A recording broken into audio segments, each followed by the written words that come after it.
एक ऐसा सहारा है जो डूबते हुए को नाव मिल जाए उससे भी बढ़िया तरीका है। आम कहा जाता है डूबते हुए को तिनके का सहारा, पर अगर नाव ही मिल जाए तो पूछिए मत। तो उसी तरह इस कलयुग में डूबते हुए जीवों को, तड़फते हुए जीवों को बचाने के लिए, राहत पहुंचाने के लिए राम का नाम एक जहाज है जो उन डूबते हुए, उन तड़फते हुए जीवों का आधार है। और कोई उस नाम का जाप करे, सुमरन करे, फिर तो कहना ही क्या है। सो उस परम पिता परमात्मा के नाम का जाप हमेशा आप करते रहो, कहीं गुमराह ना हो जाओ, कहीं आलस्य में ना पड़ जाओ, कहीं भूल ना जाओ परमपिता परमात्मा को। इसलिए संत पीर फकीर सत्संग लगाते हैं, और जो सत्संग सुन के अमल करते हैं उनके तो अंदर बाहर कोई कमी रहती ही नहीं। उनके भाग्य नसीब वाकई बुरे होते हैं जो सत्संग सुनते सुनते भी बुरे कर्मों की तरफ चल पड़ते हैं। एक अनजान आदमी है, जंगल में भटक गया और उस भटकते हुए को एक रास्ता सूझा। उसे नहीं पता वो रास्ता कैसा है, उसे नहीं मालूम वो रास्ता कैसा है। बुद्धि विवेक का काम लेता तो पता चलता, पर उसने आप देखा ना ताप उस रास्ते पे निकल पड़ा। उस रास्ते में जंगली जानवर है, उस रास्ते में दलदल है, जान बचाएगा तो कैसे, बहुत ही मुश्किल है। वो लुट जाता है डाकुओं के हाथों, घायल हो जाता है पशुओं के हाथों, और फंस के रह जाता है दलदल में। लेकिन एक पूरे जंगल का जानकार है, उसे पता है शॉर्टकट रास्ता कौन सा है। उसे पता है ये रास्ता दलदल भरा है, ये जानवरों से भरा है, इधर डाकू रहते हैं, और ये बिल्कुल सेफ रास्ता है। पर वो इंसान फिर भी दलदल वाले रास्ते में चल पड़े, डाकुओं की तरफ चल पड़े, या पशुओं वाले रास्ते में जो खा जाएंगे उस रास्ते में चल पड़े, तो क्या कहिए। ऐसे ही सत्संगी होते हैं, जो सत्संग सुनते हैं, नाम लेवा होते हैं। जब वो ऐसे जंगली रास्तों पे निकल पड़ते हैं तो फिर दद्दा दोष ना काहू दीजिए, दोष कर्मा अपनिया, जो मैं किया सो मैं पाया, दोष ना दीजिए आवर्जन। आप तो जानकार हो, जिसने सत्संग सुना, नाम ले लिया, वो तो जानकार है कि ये रास्ता गलत है, ये रास्ता गलत जा रहा है, ये दलदल भरा है, यहां पे काम वासना क्रोध लोभ मोह अहंकार टूट पड़ेंगे, बर्बाद कर देंगे। वो सब जानता है।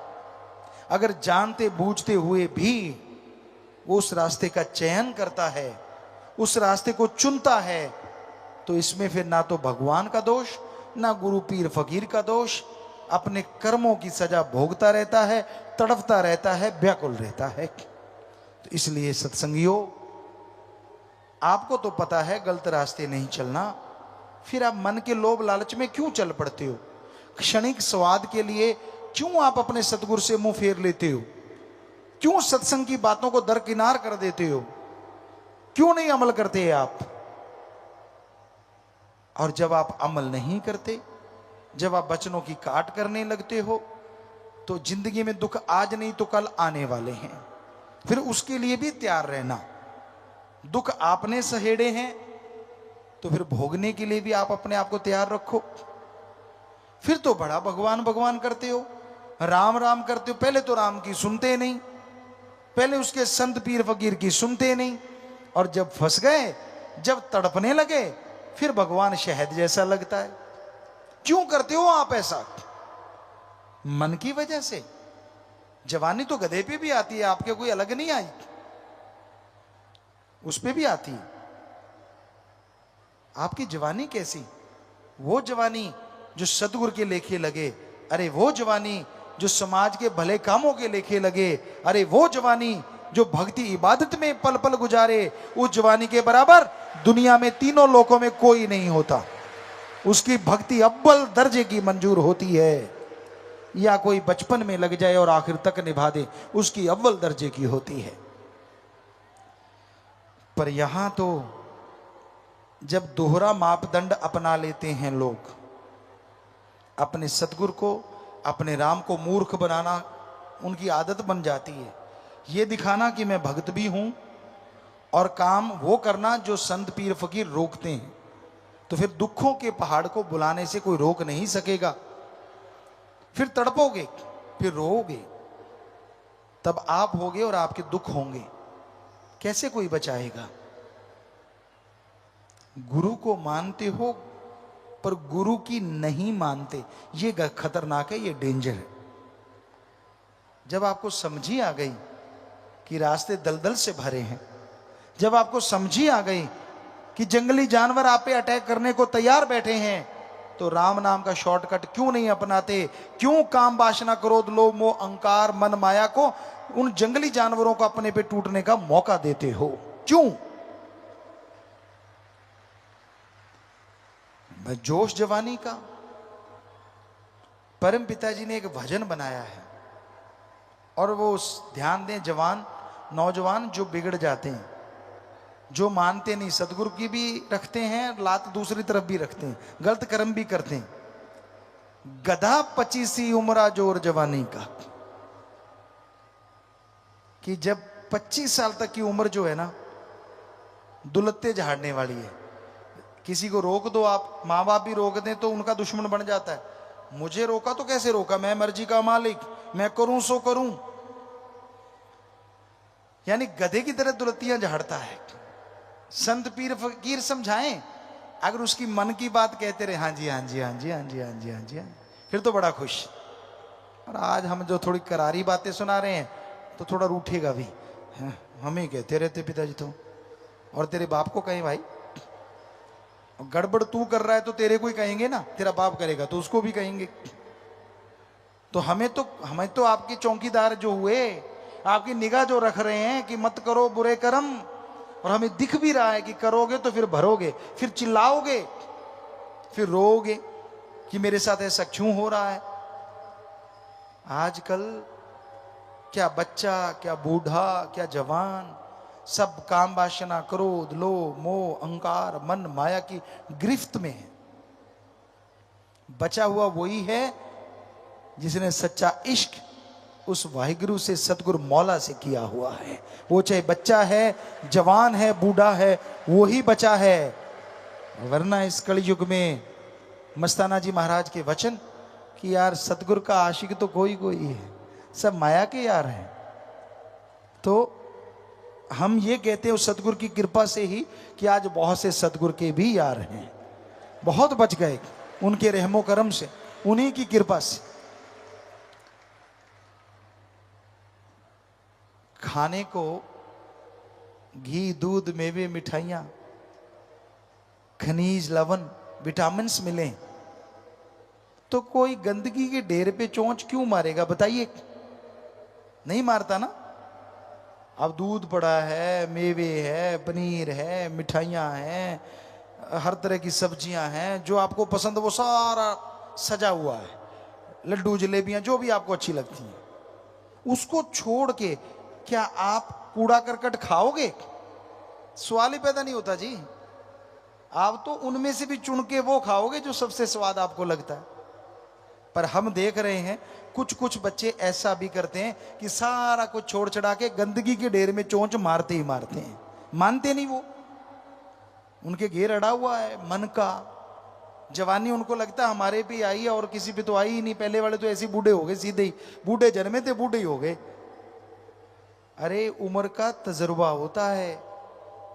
गुरु से सीखो तो बचपन में भी बुढ़ापे जितनी शिक्षा सीख लेता है आदमी, वरना उम्र के साथ साथ शिक्षा आती है जैसे जैसे उम्र बीतती है। इसलिए नादानियां छोड़ दो, बुरे कर्म छोड़ दो, इनमें कुछ नहीं रखा। और गुरु पीर फकीर के वचनों से नाता जोड़ लो, क्योंकि अगर उस सतगुरु मौला से नाता जोड़ के रखोगे तो ही खुशियां हैं, वरना भाई फिर चारपाई तो कहीं गई ही नहीं। हमारा काम समझाना है। आपको बुरा लगे तो भी कोई बात नहीं, आपको अच्छा लगे तो भी कोई बात नहीं, क्योंकि एक टीचर जो है वो तनख्वाह लेता है, वो पढ़ाता है। कई नहीं भी पढ़ाते, गपशप मार के भी आ जाते हैं, लेकिन अगर टीचर पढ़ाता है तो उसका काम तो हो गया। बच्चे फॉलो कितना करते हैं वो एक अलग बात है। कई टीचर ऐसे होते हैं जो बच्चों से फॉलो करवाते हैं, उनको दर्द लेते हैं, पूरा पेन लेते हैं उनका। पढ़ाया, फिर फॉलो करवाया, फिर फॉलो करवाया, फिर अपने तरीके से वो उनकी जांच करते रहते हैं कि कहीं भूल तो नहीं गए। तो वो टीचर सबसे सर्वश्रेष्ठ होते हैं और उनके बच्चे मेरिट लेके उनका नाम रोशन करते हैं। पर वो टीचर कब तक पढ़ाएंगे? जब तक आप 15-20 साल के नहीं होते, 25 साल के नहीं होते। डिग्री की डिप्लोमे ले लिया फिर तो आप पढ़ाने वाले हो गए। पर इस कलयुग में एक टीचर ऐसा भी होता है जो पढ़ाता ही रहता है, और वो होता है सच्चा गुरु। उसके लिए शिष्य बड़ा ही नहीं होता, छोटा ही छोटा, छोटा ही छोटा, छोटा ही छोटा रहता है। हर पल उसकी निगाह रखता है वो, हर पल उसका ध्यान रखता है वो, कदम कदम पे समझाता है उसे, वो समझाता चला जाता है। ना बेटा इसकी ना सुन, ना बेटा उसकी ना सुन, तू अपने जमीर की सुन, तू अपने सतगुरु की सुन। सतगुरु और जमीर की सुनेगा तो तेरी तकदीर बनेगी, दुनिया की सुनेगा तो बनी हुई तकदीर का बेड़ा गर्क हो जाएगा। मन हावी होता है, किस पे नहीं होता? आदमी तो आदमी है, लेकिन सतगुरु की जो मान ले वो भी भाग्यशाली होता है, वो भी भागों वाला होता है। जो मान के अमल कर लेता है, चाहे कुछ भी क्यों ना हो, फिर भी मालिक उस पे रहमो करम बरसाता रहता है। तो इसलिए मौसम बदले ना बदले, उसमें ठंडक आए ना आए, हे भक्तजनों, हे प्रेमियों, हे मालिक के प्यारों, अगर सतगुरु पीर फकीर पे दृढ़ यकीन रखोगे, नाम का सुमरन करोगे, सेवा करते रहोगे, परहित परमार्थ में तन मन धन से लगे रहोगे, तो यकीनन यकीनन आपके तो मौसम बहार ही रहेगा, यहां भी और अगले जहान में भी। किसी के पतझड़ आए तो आए, क्या करें, उसके कर्म। पर जिसने दृढ़ यकीन कर लिया, दृढ़ विश्वास रखा, उसके कभी पतझड़ नहीं आता, उसके तो बहारें छाई रहती हैं। देखने वाले बल्कि हैरान होते रहते हैं, यार कल ये ऐसा था, आज ऐसा होगा, यार ये कहां से कहां पहुंच गया, कैसे? पर कावां दे आके टगे नहीं मरदे। अगर वो आपकी निंदा करते हैं, आपसे जलते हैं, तो आप मत जलो, आप मत निंदा करो। उनके जलने से, उनकी निंदा करने से आपके और कर्म कट जाएंगे और आप माला माल होते चले जाओगे। कोई नजर नुजर नहीं लगती सत्संगियों को, ना बुरी नजर लगे ना अच्छी। मालिक की अच्छी नजर सदैव उन पे छाई रहती है। ना उन्हें दुख आता है ना सुख। आप सोचेंगे दुख सुख ही नहीं आता तो क्या फायदा, सुख तो आना चाहिए, नहीं, उन्हें परमानंदी रहता है। सुख का पता तब लगता है जब दुख आए। आप में से सारे साथ संगत बैठी है, जब नजला जुकाम लग जाता है, बेहद ज्यादा पानी बह रहा है, सिर दर्द है, कोई अच्छा नहीं लगता, खाना भी फीका फीका, सब कुछ अजीबोगरीब, ये है दुख। और फिर जब आप बिल्कुल ठीक हो जाते हैं तब पता लगता है हाँ आराम आ गया, तो वो है सुख। यानी अगर जुकाम लगा तभी पता चला ना सुख क्या है, वरना तो दुख का पता ही नहीं। तो इसलिए सत्संगी जो होते हैं, मालिक से प्यार करते हैं, सुख दुख नहीं आता, वहां तो परमानंद ही रहता है, तमीज ही नहीं रहती, खुशियां ही खुशियां, खुशियां ही खुशियां।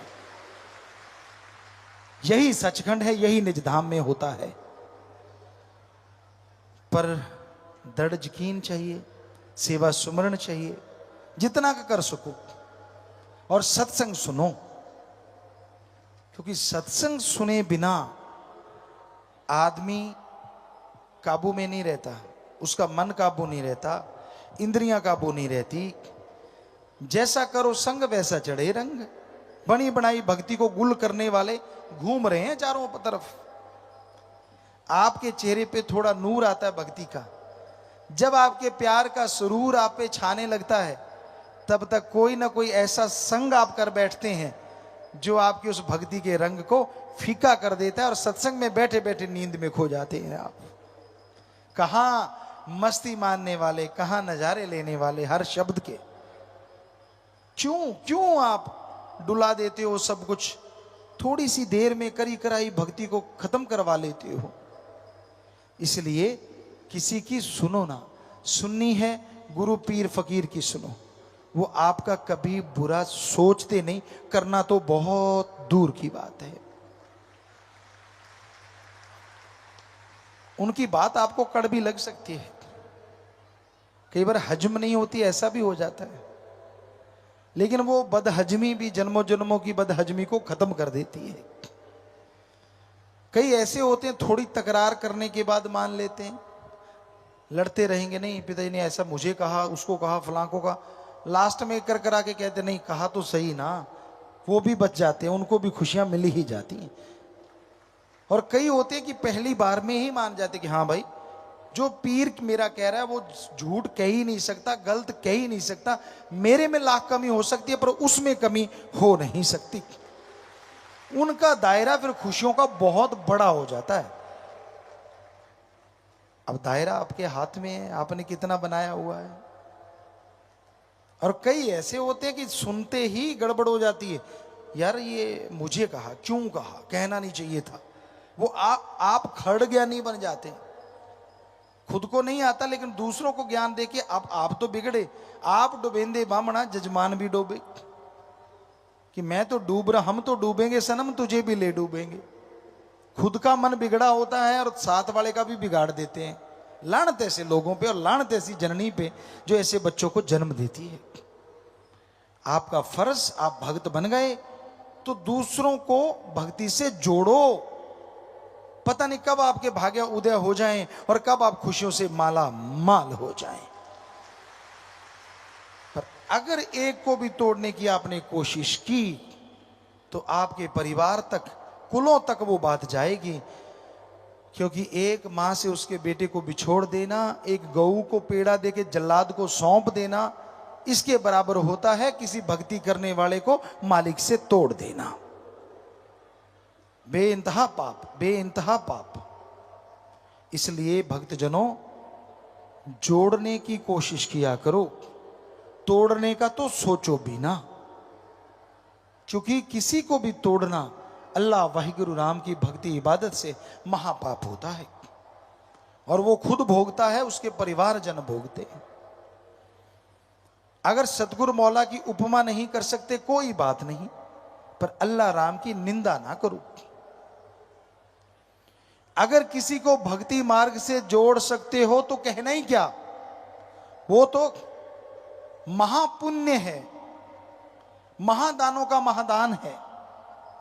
पर अगर किसी को जोड़ नहीं सकते तो कोई बात नहीं, पर किसी को तोड़ो ना, वरना सबसे बड़े गुनाहगार आप बन जाओगे और जिंदगी से चैन, अमन, शांति, खुशियां सब चली जाएंगी। इसलिए हम गुजारिश करते हैं, आप भक्ति इबादत से मन जोड़ के रखा करो, मन से लड़ा करो। जब भी मन आप पे हावी हो उस पे लानत डाला करो। रख वर्ज जरा इना अखियां नू, बिना सतगुरु दूजा तकना नहीं। ये परम पिता जी ने शब्द लिखा। तो बहुत सत्संगी हैं जो इस पे अमल करते हैं कि वो अपनी आंखों में अल्लाह वाहिगुरु राम गॉड के अलावा किसी और को वो दर्जा देते ही नहीं। लेकिन कई होते हैं लंपट मास्टर, उनका काम होता है सतगुरु के सामने भी जी हजूरिया और जब दांव लगे तो बुरे काम भी करते रहना। जब पीर फकीर सामने तो ऐसा लगता है ये तो भक्त बिल्कुल अभी पैदा हुआ है भाई, ये तो पाक साफ है। और जैसे ही गुरु पीर फकीर नहीं साइड में चले गए, फिर देखने वाला होता है उसकी निगाह कैसे नाचती है, किस किस में क्या क्या टोहती है, क्या क्या देखती है। करी कराई भक्ति यहीं करी और यहीं लुटा के खाली हाथ वापस चले जाते, सिर्फ मन माया के अधीन होकर, काम वासना की वजह से, क्रोध लोभ मोह अहंकार की वजह से। तो हे भक्तजनों, मालिक के प्यारे, ये फर्ज है हमारा आपको समझाना। भक्ति में आके बैठते हो, मालिक की याद में आके बैठते हो, भक्ति से बेइंतहा नजारे आपको मिलने वाले होते हैं। पर सत्संग समाप्त होते ही गलत भावना, गलत निगाह, गलत सोच, गलत फोन, गलत चीजें करनी शुरू ना कर दिया करो, वरना यहीं भक्ति करी और यहीं बर्बाद करके आप चले जाते हो। क्यों? अरे ये भक्ति पहले जब लोग करते थे, जो आपको घंटे डेढ़ घंटे में नसीब हो जाती है, उनको 100 साल में नसीब होती थी, सैकड़ों साल लग जाते थे। पर उनके गवाने में टाइम लगता था, आपके गवाने में टाइम नहीं। अगर 100 साल की, सैकड़ों साल की भक्ति 1.5 घंटे में बन सकती है, तो फिर गवाने में भी कलयुग की स्पीड तेज है। 5 मिनट में इसे आप गवा भी सकते हैं।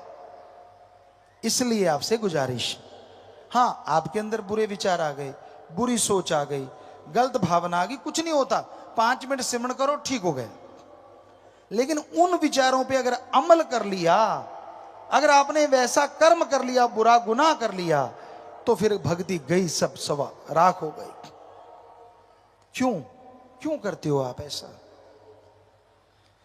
यही आज हमारे दिलो दिमाग में सतगुरु ने ख्याल दिया कि अपने उन बच्चों को संभालें जो पता नहीं कब से भक्ति से जुड़े हुए हैं। जरा सा अहंकार, जरा सा घमंड, जरा सा काम करके आप फूले नहीं समाते।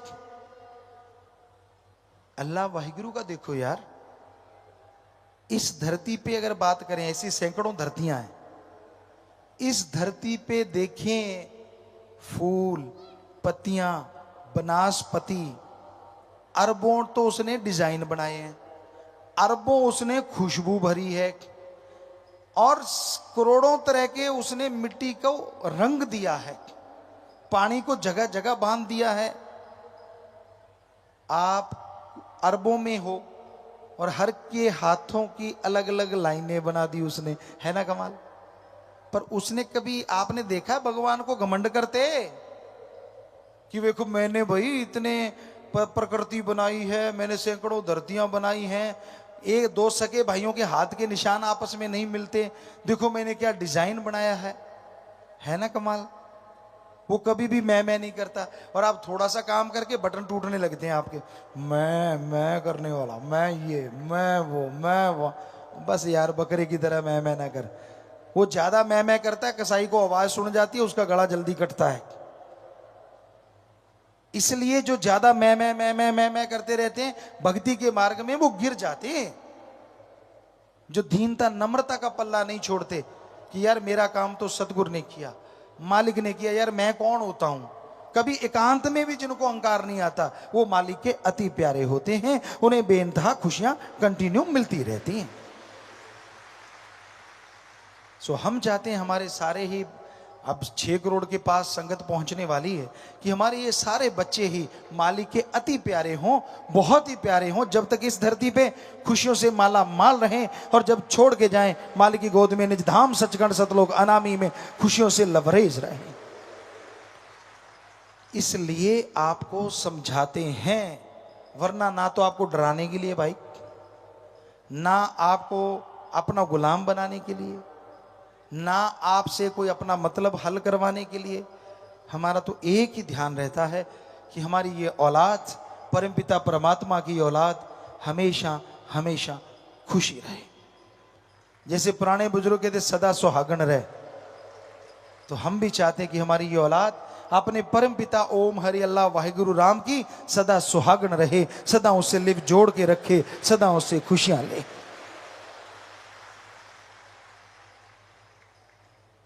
तो मन की कुचर बिंदी से बचा करो, ना किया करो चतर चलाकियां। वो सब कुछ एडा भोला खसम नहीं जिहड़ा मगर चलित्र ना जाने।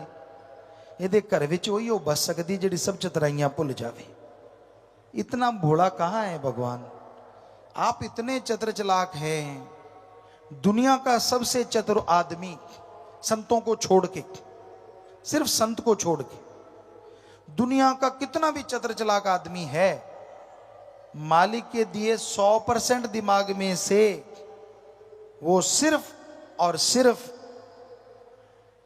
5 से 10% ही यूज कर रहा है। 90% तो पैक हुआ पड़ा है। उसी में मैथमेटिक्स आ गया, उसी में कंप्यूटर साइंस आ गई, चाहे वो सुपर कंप्यूटर बन गया, कुछ भी, वो 5-10% में सब कुछ बन चुका है। 90% तो वैसे ही पड़ा है। एक संत को छोड़ के, एक भक्त को छोड़ के, वो इसका दर्जा कितना भी बढ़ा सकता है। रामायण काल में कई साइंटिस्ट या जिनकी साइंस में रुचि है उनके लिए हम बताना चाहते हैं। यह माना जाता है कि आदमी 5 से 10% दिमाग को यूज करता है। कई साइंटिस्ट कहते हैं जी जब से दुनिया बनी अब तक 1-2% ही यूज किया है दिमाग। चलो हमने 5-10 कह दिया, तो क्या इससे ज्यादा भी किसी ने यूज किया? साइंस तो कहती है नहीं, पर संत कहते हैं हाँ किया। रामायण काल में राम ने तो कितना यूज किया वो तो कहने क्या है, वो तो अवतार थे। रावण ने भी इस माइंड को आज से दुगना तिगुना 4 गुना तक यूज किया। सफल क्लोन ज्ञाता बना। 1 लाख बेटे उसने क्लोन से बनाए थे। साइंस की बात करें, चंद्रमा की रोशनी से भोजन बनाना, सूरज की से तो अब बनाते हैं, आज भी बना लेते हैं। जब चाहे बरसात करवा लेना, चाहे तो दिन को रात बना देना और रात में दिन जैसा उजाला पैदा कर देना, ये उसके लिए बाएं हाथ का काम था। सोच के देखो तब दिमाग का कितना इस्तेमाल किया होगा। वो ऑलराउंडर टाइप था। चारों वेदों के टीका टिप्पणी उनको पढ़ के उसको पंडित कहा जाता था। रावण पंडित, सफल राजनीतिज्ञ था, जबरदस्त था। तो उस जमाने में जहाज थे उसके पास, जहाज, रॉकेट जो चंद्रमा पे चला जाता था, कहीं भी पहुंच जाता था वो। और हैरानी ये है कि उसके जहाज और उसके रॉकेट साउंडलेस थे, आवाज नहीं आती थी उनमें, धुआं नहीं निकलता था। है ना कमाल। फिर तो मानेंगे ना आप कि उन्होंने उसका दिमाग आज से 3-4 गुना ज्यादा यानी 30-40% उसने अपने दिमाग का इस्तेमाल किया था और उसमें इतना कुछ बना दिया उसने। कोई 100% कर ले फिर तो आप तो सोच ही नहीं सकते। ये तो कोई संत पीर पैगंबर ऋषि मुनि अवतार ही ऐसा करता है। पर आप रावण से तो ज्यादा कर ही सकते हैं ना, वो भी तो इंसान था। पर आप तो खोए हुए हैं जीभा के स्वाद में, इंद्रियों के भोग विलास के स्वाद में। खा लिया पी लिया, सुबह जाके बोतल उठाई, काम खत्म। सारे दिन का रिजल्ट सुबह निकाल के खत्म, फिर से भरना शुरू, अगले दिन फिर खत्म। यहां तक सीमित है। पैसे के लिए ठगी, बेईमानी, भ्रष्टाचार, लोभ लालच, ये खोपड़ा पैसों में ही घूमता रहता है। ऐसे कमा लूं, ऐसे कमा लूं, उसकी जेब काटूं, इसकी काटूं। या ये दिमाग में चलता है काम वासना। किसी ने कह दिया तू बड़ा सुंदर है, तो ऐसे लगता है शीशे में जाके उसको लगता है मेरा रंग रूप ही बदल गया हो। देख लो, आप सोच के देखो, कभी ना कभी आपके साथ बीती होगी कि किसी ने कह दिया वाह यार कमाल लग रहे हो, शीशे में जाके देखा हाँ यार वाकई। बोलो शीशा नहीं बदला, आपका दिमाग बदल गया। शीशा तो थोड़ा सही दिखा रहा है, पर आपको दिख वो रहा है जो आपके माइंड में बैठ गया। मन दिखाता हाँ। 2-4 दिन के बाद जब उसकी बूंग सी उतरती है, देखते यार वही धोबड़ा सेम, कोई फर्क ही नहीं पड़ा। तो ये आप तो इसी में खोए हुए हो। वहां तक पहुंचने के लिए तो साधना करनी पड़ती है भाई। सुमरन करो, अपने मन को साधो, आत्मा को साधो, फिर जाके वो अव्वल दर्जा मिलता है। फिर आपका दिमाग बढ़ता चला जाता है और आपकी खुशियां और संसारिक ज्ञान जिससे सबका भला हो बढ़ता ही चला जाता है।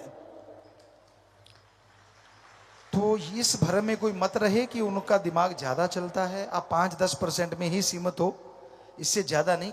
हाँ, ज्यादा आपका चलता है ठगी, बेईमानी, बुरे कर्म करने में, जो आप पता नहीं चलने देते। सबके बीच में रहते हो, कब दांव चला जाते हो किसी को पता ही नहीं चलता। तब आप अपने आप को खोजते हैं, क्या है ना कमाल। अजीब सी आपकी भाषा होती है, अजीब से आपका फेस होता है, राक्षसी भावना होती है आपकी। क्यों? मेरे जितना कौन होशियार, मैंने तो पता ही नहीं चलने दिया। और आपके मन में गुरु लड्डू फूट रहे होते हैं और आप भूल जाते हैं ये आप गुनाह कर रहे हैं, बुरे कर्म कर रहे हैं। इससे कोई खुशी खाशी नहीं मिल रही, बल्कि बर्बादी की तरफ जा रहे हैं आप। तो भाई, अपने अंदर की बुरी सोच को अगर छोड़ना है, सुमरन करो और उन सोचों पे अमल ना करो। सोचे आ गई कोई बात नहीं, चलते रहते हैं विचार, सिमरन कर लो 5 मिनट भी। 5 मिनट तो बहुत ही कम है ना टाइम, उसी में आपका सारा ठीक हो जाएगा और आपके पाप गुनाह धुल जाएंगे, जो सोच के हैं, जो विचारों के हैं। तो इसलिए सत्संग में आना जरूरी है। सत्संग में जब आओगे तो नई नई चीजें, नई नई खुशियां लेके जाओगे और उन खुशियों से ही आप अपने जीवन मार्ग को और अच्छा बना पाओगे। एक अच्छी सी संतुष्टि दिल में हो, आत्मा खिली हो, सतगुरु के काम में आप दिन रात बिजी हो, यानी उस राम के काम में, तो फिर वो राम आपके कामों में बिजी रहेगा हर टाइम। आपकी कुलों, आपके परिवारों, आपके गुजरे हुए, आपके आने वाले सबके कर्म सुधार देगा। उसने तो कलम ही चलानी है ना कि भी इनके जो जन्मने वाले हैं वो ऐसे होंगे, ऐसे होंगे। वहीं से लेकर बदल देगा आने वाली पीढ़ियों के। बताओ और क्या चाहिए आपको? और आपको शरीर को जो खुशियां चाहिए, जिससे भी आपको खुशी मिलती है, खाने पीने से, भोग विलास से, उससे अरबों गुना खुशियां सतगुरु की सेवा करते करते आपको मिलनी शुरू हो जाए। तो दृढ़ यकीन रखो, सेवा सिमरन में ध्यान लगा के रखो, मन से, मन की खाट हमेशा खड़ी रखो कि मन तेरी नहीं सुननी। कभी कभी लोभ लालच में आप पड़ जाते हो, मन के ख्यालों में बह जाते हो। मन के ख्यालों में परम पिता जी ने वचने, दिन जाए रहना जाए रे। बड़ी आप स्कीम लड़ाते हो, बड़ी योजनाएं बनाते हो, हमें हंसी आ जाती है जब कोई योजना बना के हमारे सामने से गुजरता है। वाह यार, क्या योजना बनाई है, फुल प्रूफ। पर मालिक के सामने तो leak proof, totally leak proof, full proof बनती ही नहीं। बड़ी हैरानी होती है जब वो हमें कहते हैं हाँ नहीं नहीं आप जो कहो यार ये क्या है। हम भी वैसे ही करते हैं, हाँ ठीक है बेटा। भी जब तू हमें बुद्धू बना रहा, हम क्या करें। पर सत्संग में हम ऐसा नहीं कर पाते। सत्संग में हम सारी बोल देते हैं जो होती है, जो आप सुन ही रहे हो, वो भी सुन रहे होंगे जो फुल प्रूफ लेके घूम रहे हैं। समझदार को इशारा काफी है। हाँ, अकेला होता तो तब हम भी, वो हमें यूं कर जाते हैं, हम भी कर देते हैं। हम क्या करें, जो हमारे सामने आके फिर पूरा ऊं करते हैं तो फिर हम भी पूरा ऊं ही करवाते हैं मालिक से कि जब इसने सब तौबा ही कर दी, घुटना ही टेक दिया, तो मालिक इस घुटने को मजबूत कर दे, सारी दुनिया में ये खुशियां लेके उड़ता फिरे, माला माल होता फिरे। तो ये तो बेटा जैसा आपकी भावना, ऐसे तो नहीं कहा राम जरो के बैठ के सबका मुजरा ले, जैसी जिसकी भावना तैसा ही फल दे। तो भक्तजनों, नेक विचार रखा करो, भले विचार रखा करो, सच बोलो। भागों वाला है वो इंसान जिसको पीर फकीर के सामने अपनी बात रखने का मौका मिलता है, अपने गुनाह कबूल करने का मौका मिलता है।